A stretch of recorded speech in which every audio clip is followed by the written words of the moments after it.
Hello, in today's video I'll show you how to change the system language on your AMAZFIT Balance 3.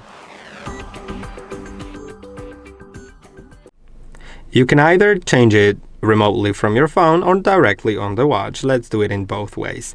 On the phone, to do it, you'll need to, from the top, scroll down to Device Settings, then scroll all the way down to Device Language, and you can make it follow phone's language or set it to any of the available ones.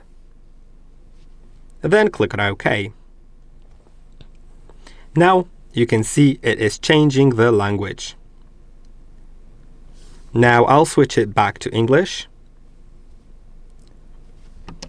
And in order to switch it on the watch, you'll need to go to the settings, which I can never find here. I don't know if they are even there.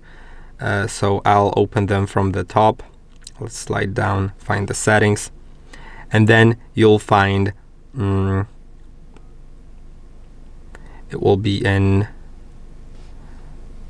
the preferences probably. Sorry, preferences.